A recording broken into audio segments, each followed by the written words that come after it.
અમે એક સલીમ અલી પોઈન્ટ જે છે અહીંયા માઉન્ટ આબુની અંદર છે દેલવાડાથી આગળ. એકચ્યુઅલમાં સલીમ અલી ભારતના જાણીતા અને જૂના સિનિયર ફોટોગ્રાફર અને પક્ષીવિદ હતા અને એમણે પક્ષીઓ વિશે સારું એવું જ્ઞાન પ્રજા સમક્ષ મૂક્યું છે અને જેથી કરીને આ એક એવો પોઈન્ટ છે કે જ્યાં પક્ષીઓની સંખ્યા સારી એવી છે અને પોઈન્ટને એમની યાદમાં સલીમ અલી પોઈન્ટ નામ આપવામાં આવ્યું છે. દેલવાડાથી ગુરુકુળવાળા રસ્તે 2 કિલોમીટર અંદર આ પોઈન્ટ છે. સારો એવો પોઈન્ટ છે અને આપણે પર્યાવરણ પ્રત્યેની જાળવણી માટે આ પોઈન્ટની અવશ્ય મુલાકાત લેવી જોઈએ અને જંગલ શું છે, ખરેખર નેચર શું છે એના વિશે પ્રજાએ વાકેફ થવાની જરૂર છે આવનારી પેઢીના ભવિષ્ય માટે.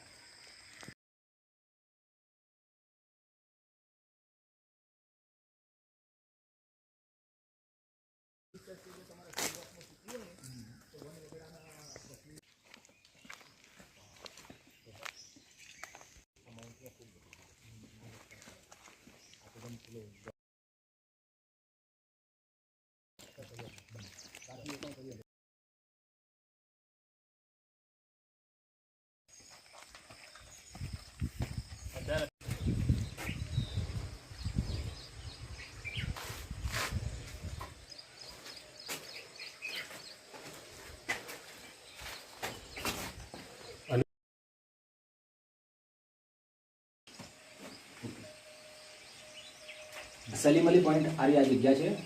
એકચ્યુઅલમાં ડેન્સ ફોરેસ્ટ છે, આજુબાજુ પાણીનો ઝરણાનો પ્રતાપ છે કે જેથી કરીને આજુબાજુના ઝાડ અને તમે જોઈ શકો છો કે જે બ્યુટી છે સચવાયેલી છે, જે પક્ષીઓ માટે આદર્શ જગ્યા કહેવાય એમ.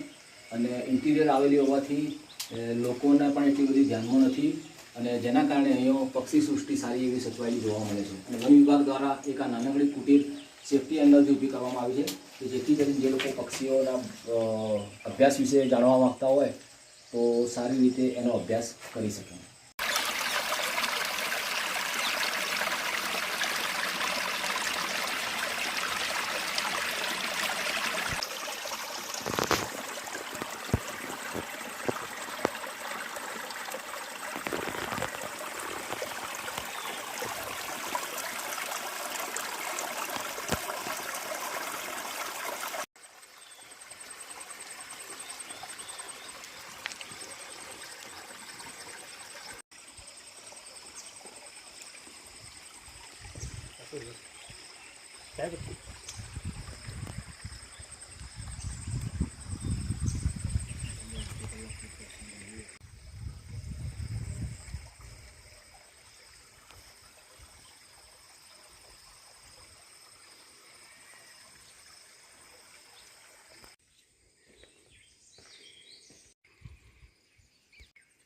જનસેવા એ જ પ્રભુ સેવા ગ્રુપ દ્વારા આયોજિત આ માઉન્ટ આબુના આ ટ્રેક ઉપર આજે ખૂબ જ મજા આવી.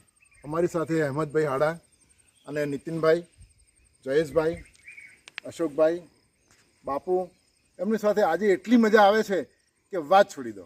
એમાં ખાસ કરીને જ્યારે આ ખળખળ કરતા જે ઝરણા વહી રહ્યા છે ત્યાં અમે બેસી અને એ ઝરણાના નાદનો લાભ લીધો.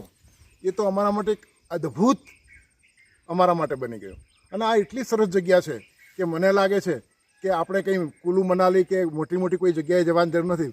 માત્ર માઉન્ટ આબુની અંદર પણ જો તમે રહી અને આ બધી કુદરતને માણો તો એ તમારા માટે સ્વરથી પણ વધારે સુંદર છે. નમસ્કાર, જનસેવા એ જ પ્રભુ સેવા ગ્રુપ. પહેલાં તો જયેશભાઈને અભિનંદન આપું છું કે આ પ્રોગ્રામો ડિઝાઇન કરે છે. માઉન્ટના ઘણા બધા ટ્રેક કર્યા પણ આજે સલીમ અલી પોઈન્ટમાં નિર્મલભાઈના ગાઈડન્સ હેઠળ આવવાથી ઘણો ફાયદો થયો અને ઘણા પક્ષીઓ વિશેની માહિતી મળી. પ્રકૃતિના ખોળે, પ્રકૃતિમાં નિજાનંદ. અને આજે એવા બધા મિત્રો ભેગા થયા છે કે જે સંપૂર્ણ દરેક વ્યક્તિ પ્રકૃતિ પ્રેમી છે. એવા રાવલ સાહેબ, અશોકભાઈ, નીતિનભાઈ અને અમારું જે ગ્રુપ છે એ આજે ડાયનેમિક ગ્રુપ છે અને બધા જ યુવા છે. હજુ પણ સરસ કામો કરતા રહેવાની ઈચ્છા છે અને સરસ ટ્રેકો કરતા રહીએ. અને જયેશભાઈને ફરી પણ અપેક્ષા સાથે એમને વિનવું છે કે આવા અનેક ટ્રેકો શોધતા રહે. આપણે બધા ફરીશું, મોજ કરીશું. બસ, આભાર. અશોક પટિયાર, નગરપાલિકા પાલનપુર. અને અમારો જનસેવા પ્રભુ સેવા ગ્રુપ ચલાવાય છે અમારા જયેશભાઈ સોની. અને એમને મહિનામાં 2-3 વખત જ આવું થાય છે કે કંઈક આપણે આવું કરીએ એટલે આવું ને આવું કંઈક ગોતતા જ રહે છે. અને પછી અમને ફોર્સ કરે કે આવું જ પડશે. તો જ્યારે પ્રોગ્રામ બનાવે ત્યારે એમ થાય કે ન જવું પડે. સારું સાહેબ, અહીંયા આવી ગયા પછી એમ લાગે છે કે ભગવાનની કૃપા છે કે એમના સ્વર્ગની અંદર અમે અહીંયા આવ્યા છીએ. અને આવીને આવી આપણે પ્રકૃતિ જોવા મળે. અને સાહેબ દુનિયાની ગમે એટલું સુખ હશે પણ સાહેબ અહીંયા આવ્યા પછી એમ લાગે ને કે ભગવાનના દ્વારમાં આવ્યા છીએ અને ધરતી માતાની ગોદમાં આવ્યા છીએ. તો આપ સૌને પણ વિનંતી છે કે તમારી પણ જ્યારે કોઈ ઈચ્છા થાય આવવાની તો અમારા ગ્રુપ સાથે જોડાજો અને અમે તમને અહીંયા લઈને આવશું. ભારત માતા કી જય. જયેશ સોની, જનસેવા ગ્રુપ પાલનપુર. આજે બધા મિત્રો માઉન્ટ આબુ ટ્રેકિંગમાં આવ્યા છીએ. આજનું વાતાવરણ ખૂબ અલૌકિક છે. બધા મિત્રો ખૂબ મોજ કરીએ છીએ. સાથે બધા મિત્રો આવીએ અને આનંદ કરીએ એ જ મોટી અમારા માટે અચીવમેન્ટ છે. અને માઉન્ટ આબુ ટ્રેકમાં વારંવાર આવવાથી અમને સારું લાગે છે અને આ પોઈન્ટ અદ્ભુત છે. અને બીજું બસ કે જે પણ મિત્રો ટ્રેકમાં આવે એ અહીંયા આગળ ચોખ્ખાઈ રાખે, અહીંયા આગળ ક્લીન રાખે, કોઈ કચરો ના કરે અને વધુને વધુ યુવાનો પ્રકૃતિમાં બને, મિત્રો આવા વાતાવરણમાં આવે અને પોતે આનંદ માણે એવી અભ્યર્થના. Thank you. જનસેવાય પ્રભુ સેવા ગ્રુપ જયેશભાઈ સોની આયોજિત આ કાર્યક્રમમાં બધા વડીલ મિત્રો સાથે ખૂબ જ મજા આવી ગઈ. મિત્રો એક જ સંદેશ છે કે બેક ટુ નેચર, પ્રકૃતિ તરફ પાછા વળો અને પ્રકૃતિ આપણને ઘણું બધું આપે છે. પ્રકૃતિ પાસેથી ઘણું બધું શીખવાનું છે. શક્ય હોય તો દર રવિવારે અથવા રજાના દિવસે થોડોક ટાઈમ પ્રકૃતિ પાછળ ફાળવો. પ્રકૃતિને આપણે ખૂબ જ જરૂર છે. એ જ સંદેશ સાથે વિરમું છું.